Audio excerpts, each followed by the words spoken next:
ನೀವು ಡೈವರ್ಸ್ ಆಗಿರೋರಲ್ಲ. ಇವ್ರು ನೋಡಿ ಇವ್ರು ನೋಡೇ ಒಂದು ನೋಡಿ ಯಾವ ಗೊತ್ತಿರಲ್ಲ. ಈ ಒಂದು 5 ವರ್ಷದಿಂದ 3 ಜನ ಗಂಡ ಓಡೋಗಿಲ್ಲ, ಇಲ್ಲೇ ಹೊಡ್ಕೊಂಡು ಕರೆಕ್ಟ್ ಹುಡುಕ ಅವು ಬರೋರು ಮರ್ಯಾದೆ ಇಲ್ಲ. ಅದು ನೋಡ್ತೀವಲ್ಲ ಮರ್ಯಾದೆ ಇಲ್ಲ.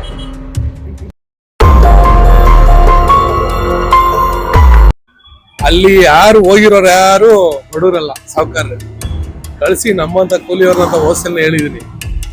ಈ ಆಟೋ ಡ್ರೈವರು, ಈ ಮ್ಯಾಕ್ಸಿ ಕ್ಯಾಬ್ ಡ್ರೈವರ್ ಅಂತರ ಕಳಿಸಿ ಬಸ್ ಡ್ರೈವರ್ಗಳನ್ನ ಯಾರೋ ಕಾಸಿರೋ ಕರ್ಕೊಂಬತ್ತೀರಾ, ಅಲ್ಲಿ ಶೋ ಚೆನ್ನಾಗಿ ದುಡ್ಡು ಮಾಡ್ಕೊಂಡಿರ್ತಾರೆ, ಇಲ್ಲೂ ದುಡ್ಡು ಮಾಡ್ಕೊಂಡು ಹೋಗ್ತಾರೆ. ಹೋದ್ ಸಲಿಗಿಂತ ಈ ಸಲ ಮೆಟ್ಲುಗಳು ಜಾಸ್ತಿ ಆಗ್ತದೆ. ಸುಳ್ಳ ನೀವು ಹೇಳಿ. ಒಬ್ಬ ತಿಕ್ಲ ಒಬ್ಬ ಪುಕ್ಲ. ಅವನು ಸತೀಶ್ ಅಂತ ಹೆಸರಿಕೊಂಡವನೆ. ಅವ್ನಿಗೆ ಏನ್ ಆಡ್ಬೇಕು ಅಂತಾನೆ ಗೊತ್ತಿಲ್ಲ. ಅವನು ಏನ್ ಸರ್ ಕ್ರೇಜ್ ಇಲ್ಲ ಸರ್.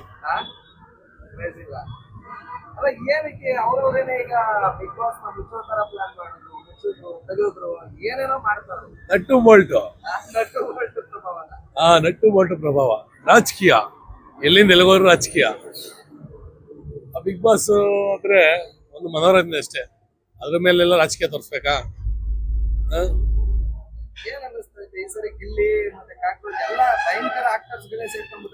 ಸರ್ ಹೋದ್ ಸಲಿಗಿಂತ ಈ ಸಲ ಮೆಟ್ಲುಗಳು ಜಾಸ್ತಿ ಆಗ್ತದೆ. ಸುಳ್ಳ ನೀವು ಹೇಳಿ. ಒಬ್ಬ ತಿಕ್ಲ ಒಬ್ಬ ಪುಕ್ಲ. ಅವನು ಸತೀಶ್ ಅಂತ ಹೆಸರಿಕೊಂಡವನೆ. ಅವ್ನಿಗೆ ಏನ್ ಆಡ್ಬೇಕು ಅಂತಾನೆ ಗೊತ್ತಿಲ್ಲ. ಅವನು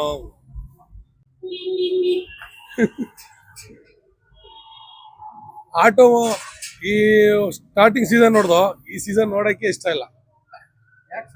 ಏನ್ ಮನೋರಂಜನೆ ಇಲ್ಲ ಸರ್, ಅಷ್ಟು ಇದಿಲ್ಲ. ಒಂದು ಅದ್ ನೋಡಕ್ಕೆ ಒಂದು ಇದಿರ್ಬೇಕು, ಮೈಂಡ್ನೆಸ್ ಇರ್ಬೇಕು ನಮ್ಗೆ. ಅದಿಲ್ವೇ ಇಲ್ಲ. ಅವರು ಟಿವಿಲೇ ನೋಡಿ ಸಾಕಾಗ್ಬಿಟ್ಟಿದೆ. ಶೋಗಳಲ್ಲೇ ನೋಡಿ ಸಾಕಾಗಿದೆ. ಇಲ್ಲಿ ಓವರ್ ಆಗಿ ಆಡಕ್ ಹೋಗ್ತಾರೆ, ಆಯ್ತಲ್ಲ, ಗೊತ್ತಾಗಲ್ಲ. ಇಲ್ಲಿ ಟ್ರಿಪ್ ಸೀಟ್ ಬರ್ಕೊಡ್ತಿದ್ರು, ಕಾಮಿಡಿ ಕರೆಕ್ಟಾಗಿ ಮಾಡ್ತಿದ್ರು. ಬಟ್ ಅಲ್ಲಿ ಯಾರು ಟ್ರಿಪ್ ಸೀಟ್ ಕೊಡೋರಿಲ್ಲ ಅವ್ರಿಗೆ ಏನೋ ಒಂಥರ ಬಂದಿದ್ದೀನಿ ಅಷ್ಟೇ. ಪ್ರಭಾ ಓವರು ಒಂಚೂರು. ಚಿಕ್ಕ ಹುಡುಗಿ, ಆ ಹುಡುಗಿ ಏನ್ ಮಾತಾಡ್ತದ್ರಿ, ಅದ್ ನೋಡೇ ಶಾಕ್ ಆಗ್ಬಿಟ್ಟೆ. ಹೋದ್ವಾರ ಎಲ್ಲ ಚೆನ್ನಾಗಿ ಟ್ರೈನಿಂಗ್ ಕೊಟ್ಟು ಕಳಿಸಿರ್ತಾರೆ, ಏನು ಮಾಡಕ್ಕಾಗಲ್ಲ. ಈಗ ಕನ್ನಡನೇ ಹುಡುಗಿಗೆ ಬರಲ್ಲ. ಈಗ ತಮ್ಮನೆ ಬಿಗ್ ಬಾಸ್ ನಲ್ಲಿ ಕೂರಿಸಿದ್ರೆ ಬೇರೆ ಲೆವೆಲ್ ಅಲ್ಲಿ ಆಟ ತೋರಿಸ್ತಾರೆ ಸರ್. ಅದೇ ನಾನು ಓಟ್ ಟೈಮ್ ನೀವು ಇಂಟರ್ವ್ಯೂ ಮಾಡಿದಾಗ ಹೇಳಿದೆ ಒಂದ್ ಮಾತು. ಅಲ್ಲಿ ಯಾರು ಹೋಗಿರೋರು ಯಾರು ಬಡವರಲ್ಲ, ಸಾವುಕಾರ. ಕಳಿಸಿ ನಮ್ಮಂತ ಕೂಲಿಯವ್ರನ್ನ ಹೋಸ್ಟೆಲ್ ಹೇಳಿದೀನಿ. ಈ ಆಟೋ ಡ್ರೈವರು, ಈ ಮ್ಯಾಕ್ಸಿ ಕ್ಯಾಬ್ ಡ್ರೈವರ್ ಅಂತರ ಕಳಿಸಿ ಬಸ್ ಡ್ರೈವರ್ಗಳನ್ನ ಯಾರೋ ಕಾಸಿರೋ ಕರ್ಕೊಂಬತ್ತೀರಾ, ಅಲ್ಲಿ ಶೋ ಚೆನ್ನಾಗಿ ದುಡ್ಡು ಮಾಡ್ಕೊಂಡಿರ್ತಾರೆ, ಇಲ್ಲೂ ದುಡ್ಡು ಮಾಡ್ಕೊಂಡು ಹೋಗ್ತಾರೆ. ಬಿಗ್ ಬಾಸ್ ಗೆದ್ದವನ್ಗೆ ಕಾಸು, ನೋಡೋರ್ಗೆ ಲಾಸು, ಕರೆಂಟ್ ಬಿಲ್ ಲಾಸು, ಕಣ್ಣೋವು. ನಮ್ಮಂತ ಕರ್ಕೊಂಡು ಹಾಕ್ರಿ, ನಾವು ಒಂಚೂರು ನೋಡ್ತೀವಿ. ಅಲ್ಲ, ಈಗ ಬಿಗ್ ಬಾಸ್ ಬರೀ ಇದೇ ತರ ಯಾಕೆ ಮಾಡುತ್ತೆ ಅಂತ ಸರ್. ಈಗ ಪ್ರತಿ ವರ್ಷನೂ ಕೂಡ ಎಲ್ಲ ಶ್ರೀಮಂತರು ಮತ್ತೆ ಯಾರಾದ್ರೂ ಡಿವೋರ್ಸ್ ಆಗಿರೋರು ಏನು ಅಂತಾರಲ್ಲ, ಈ ಜಾತಕ ಫಲ ಬರುತ್ತೆ ಗೊತ್ತಾ ಸರ್. ಅದಕ್ಕೊಂದು ಈಗ ಹೇಳಿದ್ರಿ ನೀವು ಡೈವರ್ಸ್ ಆಗಿರೋರು ಅಂತ. ಇವ್ರು ನೋಡಿನೇ ಜನ ಕೆಟ್ಟ ಕೆರಡ್ದವ್ರೆ, 3-4 ಹಾಕಿಡ್ಬಿಟ್ಟವ್ರೆ. ಇವ್ರು ನೋಡೇ ಕಲ್ತ್ಕೊಂಡವ್ರೆ. ಒಂದು ಫಸ್ಟ್ ಸೀಸನ್ ನೋಡಿ ಇಂಥವು ಯಾವ ಗೊತ್ತಿರಲಿಲ್ಲ. ಈ ಒಂದು 5-6 ಸೀಸನ್ ಇಂದ 3 ಜನ ಗಂಡನ್ ಬಿಟ್ಟಿರೋರು, ಡೈವರ್ಸ್ ಆಗಿರೋರು, ಗಂಡ ಓಡೋಗಿರೋರು, ಇಲ್ಲ ಇವಳೇ ಹೊಡ್ಕೊಂಡ್ಬಿಟ್ಟಿರೋರು, ಇಂಥವ್ರು ಕರೆಕ್ಟಾಗಿ ಹುಡ್ಕೊಂಬಂದ್ ಹಾಕ್ತಾರೆ. ಅವು ಬರೋಕ್ಕೂ ಮರ್ಯಾದೆ ಇಲ್ಲ. ಅದು ಇದು ನೋಡ್ತೀವಲ್ಲ, ನಮ್ಗೆ ಪಶ್ಚಾಪಾದಿಂದ ಮರ್ಯಾದೆ ಇಲ್ಲ. ಇಂಥವ್ರು ನೋಡೇ ಹೆಣ್ಮಕ್ಳಿಂದ ಕೆಟ್ಟೋಗ್ರೆ. ಈಗ ಪ್ರತಿ ಬಾರಿನೂ ಕೂಡ ಇದೇ ತರದಲ್ಲಿ ಆಗ್ತಾ ಇದೆಯಲ್ಲ. ಈ ಸರಿ ಬಿಗ್ ಬಾಸ್ ಬೇರೆ ಕ್ಲೋಸ್ ಮಾಡುವಂತ ನಾಟಕ ಏನ್ ಬೇಕಾಗಿತ್ತು? ಅವೆಲ್ಲ ಗಿಮ್ಮಿಕ್ ಸರ್. ಅವೆಲ್ಲ ದುಡ್ಡಿಗಾಗಿ ಗಿಮ್ಮಿಕ್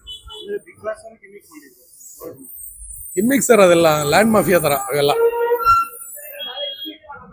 ಕಾಸು ಕೊಟ್ಟಿದ್ರೆ ಅದು ಓಪನ್ ಆಗೇ ಇರೋದು. ಕಾಸು ಕೊಟ್ಟಿಲ್ಲ, ಅದಕ್ಕೆ ಬಿಗ್ ಹಾಕ್ಸ್ತಾರೆ. ಸರ್ ನಾನು ಸುಳ್ಳು ಹೇಳ ನಿಜ ಹೇಳ ನಿಮ್ಗೆ ಎರಡರಲ್ಲಿ ಒಂದೇ ಹೇಳ್ತೀನಿ. ಸುಳ್ಳು ಹೇಳ್ತೀನಿ ಅಂದ್ರೆ ನಾನು ಇದು ಬಿಗ್ ಬಾಸ್ ಓಪನ್ ಆದಾಗಿಂದ ಒಂದ್ 4-5 ಸಲ ನೋಡಿರ್ಬೋದು ಅಷ್ಟೇ. ಇದು OTT ಆಪ್ ಅಲ್ಲಿ ನೋಡ್ತಾ ಇರ್ತೀವಿ. ಇನ್ನ ಒಂದಂದ್ರೆ ನಿನ್ನೆ ನೋಡ್ದೆ, ಕಿತ್ತಾಡ ನೋಡಕ್ ಆಗ್ದಲೇ ಮಲಗ್ಬಿಟ್ಟೆ. ನಿಜ ಅಂದ್ರೆ ಸರ್, ನಂಗೆ ಈ ಸಲ ನೋಡಕ್ಕೆ ಇಂಟ್ರೆಸ್ಟ್ ಇಲ್ಲ. ಹೇಗೆ ಸೆಂಟ್ರಲ್ಲಿ ಕ್ಲೋಸ್ ಮಾಡಿದ್ರು, ತಿರ್ಗಾ ಕರ್ಕೊಂಬಂದ್ಬಿಟ್ರು.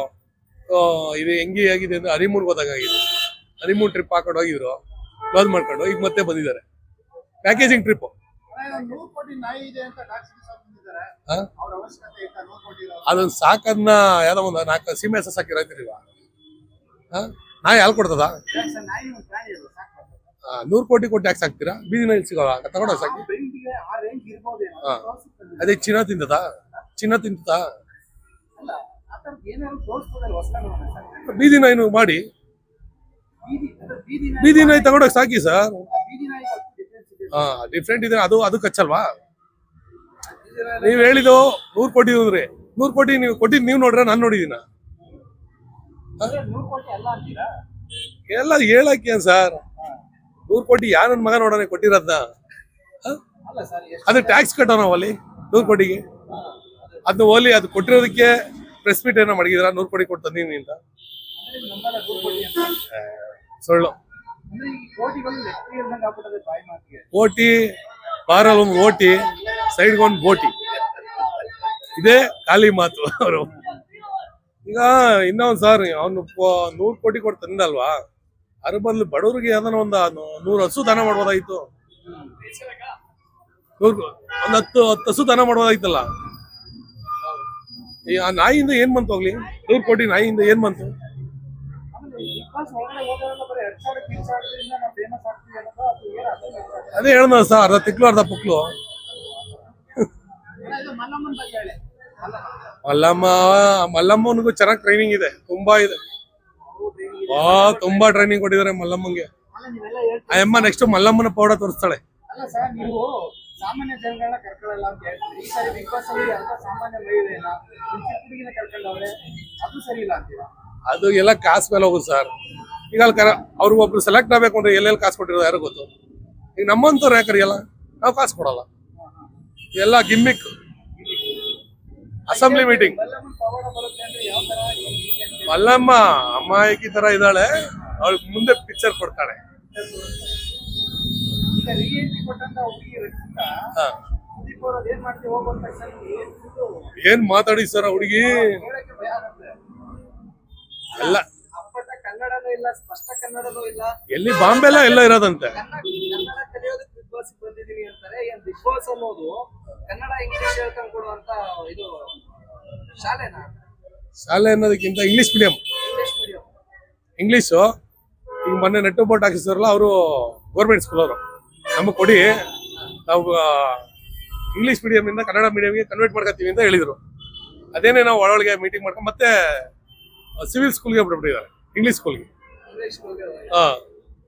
ಓಕೆ, ಒಟ್ಟಾರೆಯಾಗಿ ಬಿಗ್ ಬಾಸ್ ಅನ್ನೋದ್ರ ಬಗ್ಗೆ ನಿಮ್ಮ ಅಭಿಪ್ರಾಯ? ಅಭಿಪ್ರಾಯ ಏನು ಸರ್, ಅಡ್ವರ್ಟೈಸ್ಮೆಂಟ್ಗೆ ಒಂದು ಟಿವಿ ನೋಡ್ತಿದ್ದೋ, ಈಗ ಇವ್ರು ನೋಡ್ಬೇಕಷ್ಟೇ. Thank you sir.